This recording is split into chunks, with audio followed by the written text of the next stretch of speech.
Hey taxpayers, if you watch videos here on the internet, chances are you've come across at least a few that involve giving food or money to the needy. Now the needy doesn't necessarily have to be homeless, they could be, people who make minimum wage, or it could be others that, again, just fell in hard times temporarily and just need a little extra hand.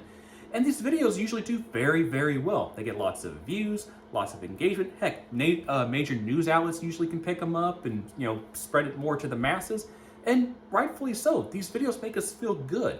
Lets us know that there's still humility left in the world and people out there truly do care. And wait a minute, why are we recording these interactions? Now, thankfully, I have not lived out on the street yet in my life, nor did I interview a homeless person prior to recording this video, but I'm gonna go out on an absolute limb here and assume that the vast majority of homeless people out there don't want to be. They want to better themselves and they want to do better and, again, get out of the rut that they're in. Now, some of you might be saying, but Trey, I know homeless people that love it. Okay, exception, not the rule. But again, the majority, I think, don't want to be in the situation that they're in.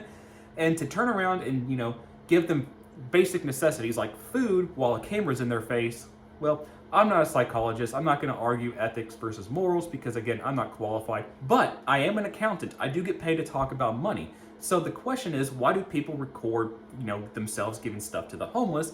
And we're going to answer that from a financial perspective to hopefully kind of, again, make more sense of why do people even record this, interactions, again, with people at their possible lowest. Now, it may be just me, but every time I get on Facebook and I'm just scrolling, I will get videos that are, again, just like this. People will go into a small, business. They'll ask for how much is the certain food. They'll say, oh, it's $10. And they'll say, oh, I want 50 of them. And they have the same script usually. The owner of the business or the worker will say, what do you need that much food for? Oh, well, I'm feeding the homeless. And then vast majority of the time they'll get the food for free or at least on the cheap. And then the next part of the video goes to, them handing out the food and all that. Again, it's the same script pretty much every time. But again, it begs the question, why is this being videotaped? And well, if you go to the comments, people usually have that same question. And a lot of the replies usually are the exact same. They're going to be things like, well, they're the ones doing something about, homelessness. They're the ones going out and helping. You're just sitting behind a keyboard asking the questions. Well, I mean, we can't argue with that, but it's a valid question. Why are situations like this being recorded when I guess technically you could say that you did it and not record it?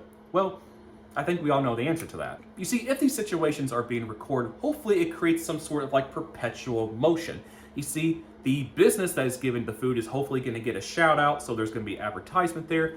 The homeless person or people is going to be fed, which again, great, that's what they need. And the content creator themselves is going to maybe get paid if they monetize it in order to, again, maybe turn back around and do the same thing. So again, there's that perpetual, again, cycle. Now, if I come up on YouTube and say, hey everybody, I just gave out 100, hot dogs and bratwurst to the homeless, in my area. They're cold. I also gave them some blankets. Well, probably some of you would be feeling pretty good about it. But if I don't record it, then there really is no tangible connection to that event. And because of that, well, it's probably not going to drive other people to do the same thing. But again, if I record it, then, well, maybe there's going to be someone that says, well, Trey seems like a pretty cool guy. I'm going to do that exact same thing. So again, it creates that system of, well, copycats, if you want to think of it that way. But again, that's just a 30,000 foot view. Let's actually dig a little bit deeper because again, we need to talk about this from a financial perspective. And only then will we get a full grasp of exactly why these situations are going to be recorded. So in order to do this, let's put ourselves in a role-playing situation. Let's say that you are walking down the street and you see me sitting on the corner with a sign that says something like, hungry, anything helps, God bless. Now, you're walking through and you just see me and you're like, well, gosh, this guy looks pretty rough. And you decide to give me $5, and or maybe you had some takeout from lunch that you probably won't be able to finish, and you just give me that. Well, I would get it. I would express my gratitude. I would say thank you. You probably say no problem, and you walk on. That would probably be the vast majority of situations, purely transactional and well, one and done. Now, the question is, did you have a financial incentive to give me food and or money? I would argue, no. You see, the situation wasn't like you gave me $10 just so maybe someone was watching you with a secret camera and saying, hey, that person just gave that homeless person 10 bucks. Let's go give that person 15. So you would come out $5 ahead in this situation. No, you expected to give me whatever you wanted, again, cash or food, whatever, and that was it. You lost X amount of dollars or X amount of dollars of food, and I gained that same amount back from you. Again, one of us lost, one of us gained in this financial situation. But it's not all about money, right? Because you probably did that out of the kindness of your heart. So even though you did something that had no financial incentive, you had some other sort of incentive that was stronger than that financial. Again, maybe your conscience. You saw me and said, this guy looks hungry, or this guy looks rough, and you decided, again, give me $5 or whatever. So even though, yes, you lost $5, well, your conscience, or however you felt, again, after giving the money, was probably stronger than the $5 was worth to you. And, well, no one can argue with that. Again, I'm not a psychologist, so, again, thank you for that money. But again, I'm an accountant, so we have to talk about this from a financial perspective because, again, that's kind of all my entire catalog of videos is on here. So again, you didn't seem to have a financial incentive to just give me something. But you might be saying, but Trey, I donated something to you, so I get a tax write-off, right? Well, no, you don't. You see, I am an individual homeless person. I am not a qualified charity. So if you were to give me $100 or a whole bunch of food or whatever, that is not a tax deduction for you. Sorry, because again, I'm just an individual person. In order for charitable contributions to be potentially tax deductible, it has to go to a qualified nonprofit. Now, if you decide to go to the food bank or homeless shelter that I'm a part of and give them money or whatever in order for it to kind of, middleman back to me, then potentially you get a deduction. But again, that the agency that's doing the food or the homeless shelter, whatever, needs to be a qualified nonprofit. So again, skipping the middleman and giving just me money or food does not entitle you to any tax deduction.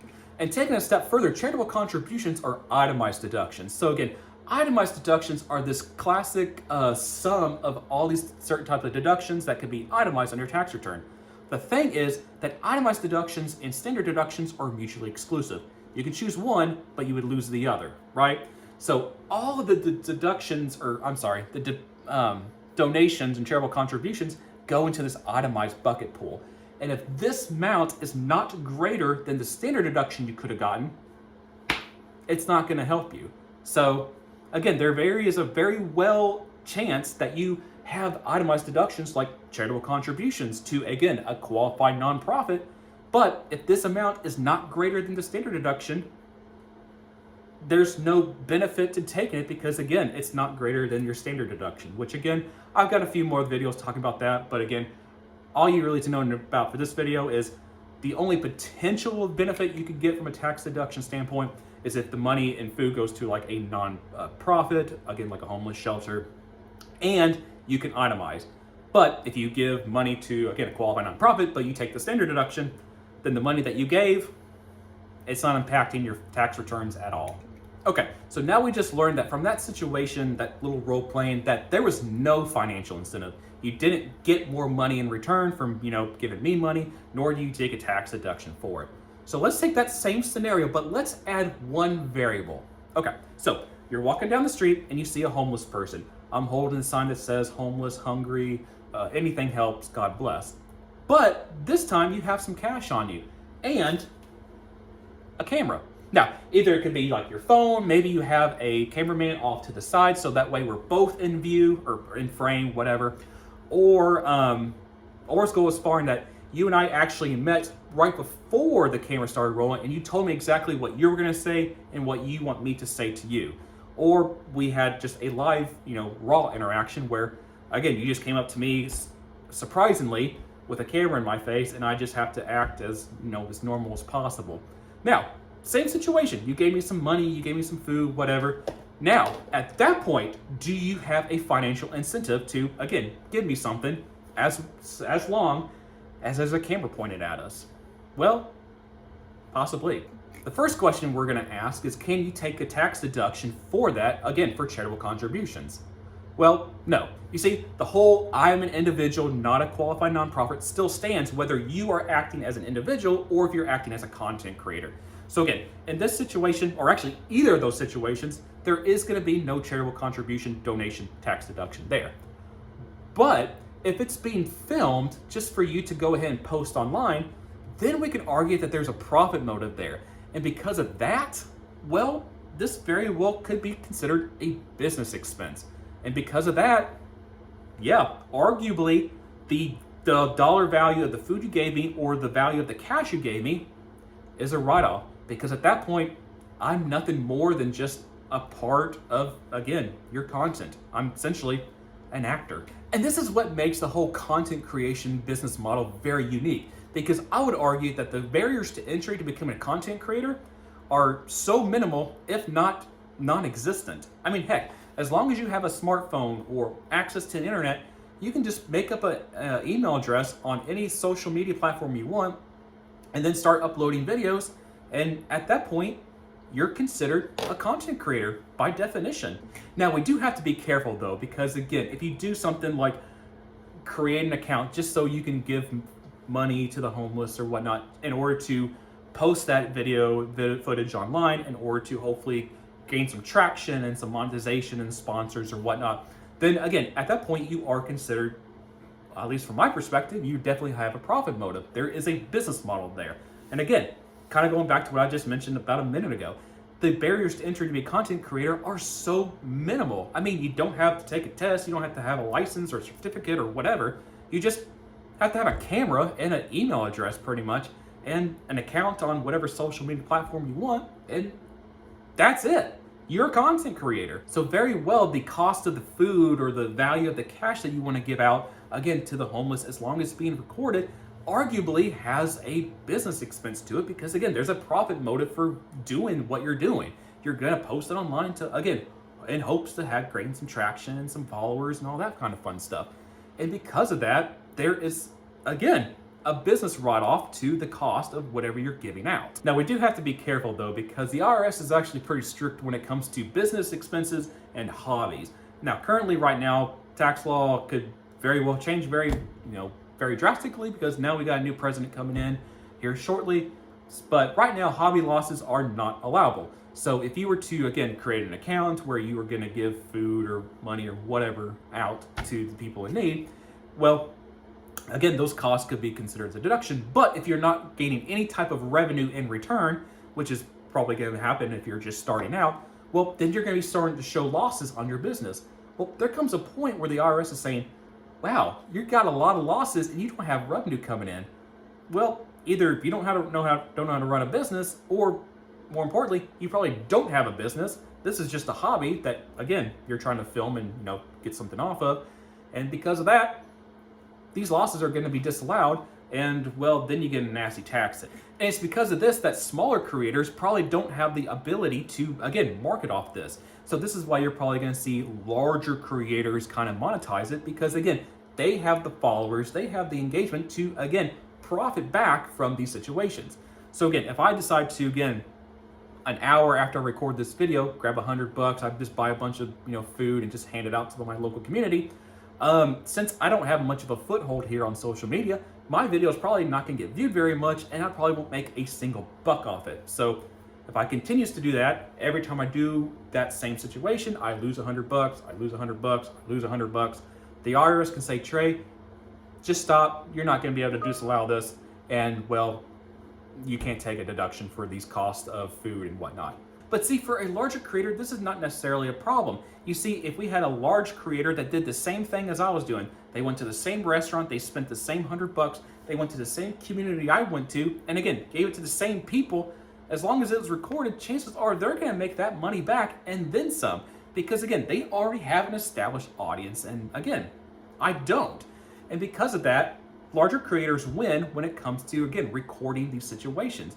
Because like I just mentioned, if they go out and buy $100 worth of sandwiches and whatnot, then once they go ahead and post that video, whether they have sponsors or not or whatever, that engagement, that spread of views could very well make back that $100 plus some.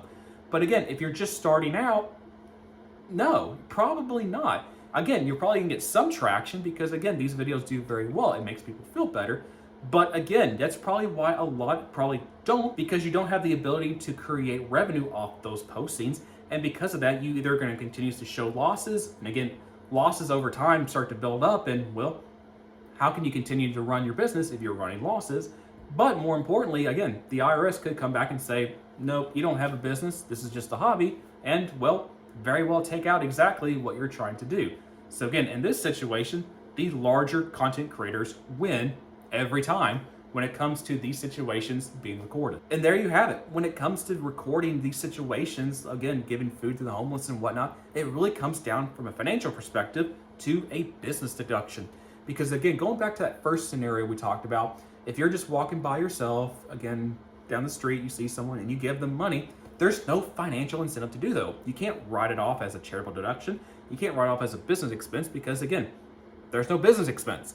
But if you're recording it, then technically, depending on other facts and circumstances, you are a content creator and that's trying to, again, have some sort of profit motive in order to generate a larger audience and to grow, again, your presence on social media. And because of that, the cost of the food and whatnot is considered a business deduction that, again, you are giving out. So, again, the people who are homeless in those videos are, as sad as it says, nothing more than actors being paid with food in order to generate content for whoever that content creator is. Now, taking a step further, let's say that you are going to go out and spend 10 minutes recording situations where you're giving food out to people in need. Now, let's say again, you had 10 minutes of footage, but you only upload, let's say 7 minutes. So the question is, the remaining 3 minutes that was actually not included, is there a profit motive behind that? Well, I would argue yes.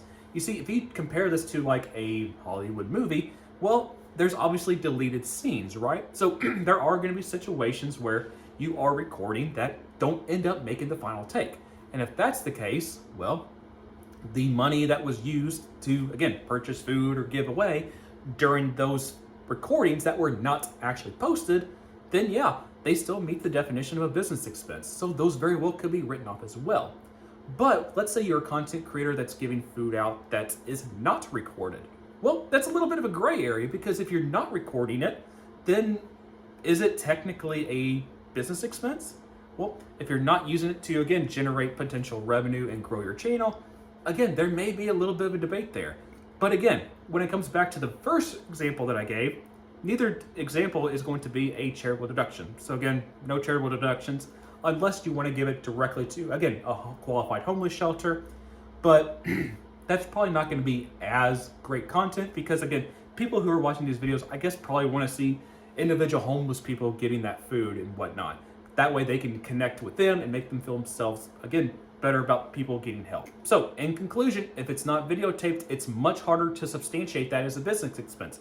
But if it is recorded, it's much easier to say, well, this is a part of my content. This is part of my brand. This is part of my business. And because of that, it's a business expense. And like I mentioned a couple of times prior, at that point, the homeless people or whoever is in need, the needy in those videos, are just actors, part of the content. And well, that's how it goes. So, yep, that's why it's being recorded. Hope this helps.